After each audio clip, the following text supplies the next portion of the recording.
New crew. If you're new, my name's Cassandra, and today I really just wanted to talk about the realities of being postpartum.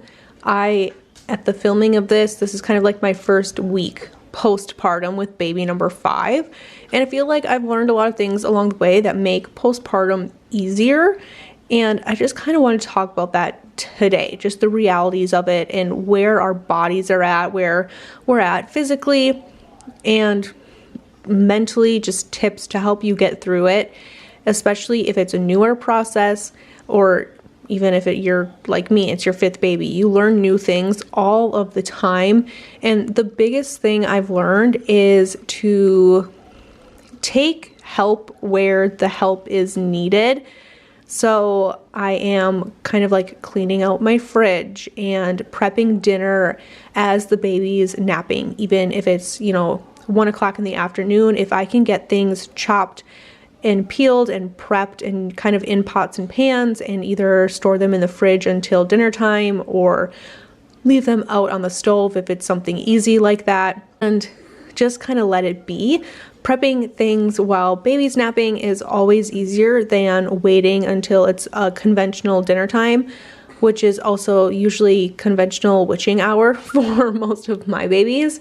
So if I can prep it earlier and then just shove it in the oven, it's really great.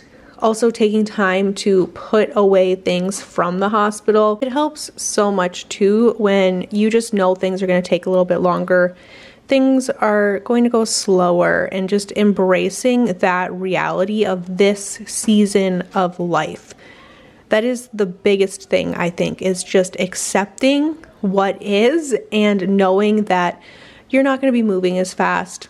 Things are going to take a little bit longer because you're slower, or baby needs something, or your older kids need something, and really just embracing that kind of slow, easy motion of this season. I have found that the thing that is most helpful for me is food prep. I have a whole playlist on my channel that I did after I had my 3rd baby, where once a week I would prep pretty much every meal that we would eat for the next week.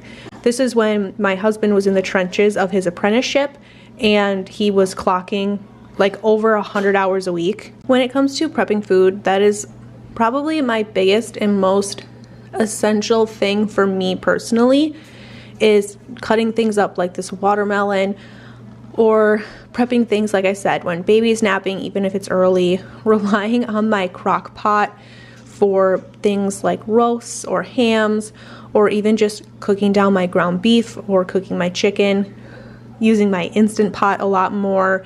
Things like that can take the mental load of just knowing that it's started and ready to go.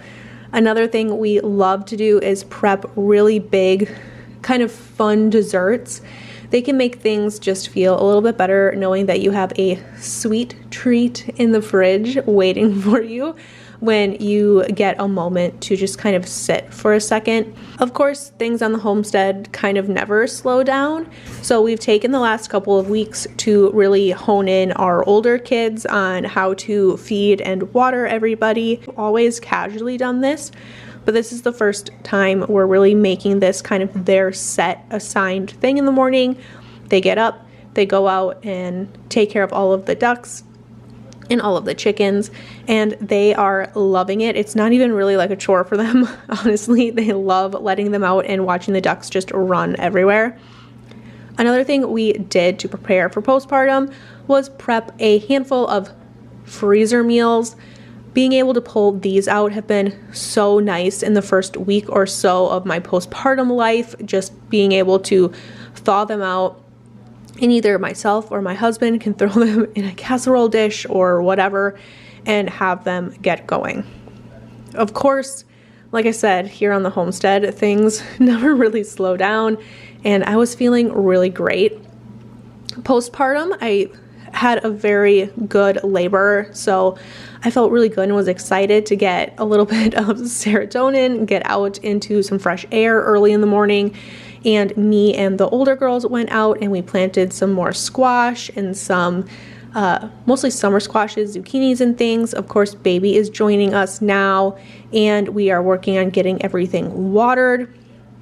and set in. A big thing that my husband did for me to make this season a whole lot easier was get me more hoses with an adapter so that we can turn hoses on and off depending on where they go. So we have a hose set up for the kids that goes and will stay for the chicken coop and for the ducks.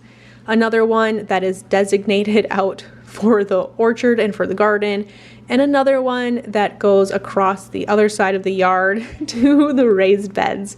So there's never any more questioning on where hoses are, dragging them all across, 3 acres of property, which is the biggest game changer. I can't tell you how much easier this makes day-to-day life for all of us. I think another thing is you can still do things that you enjoy.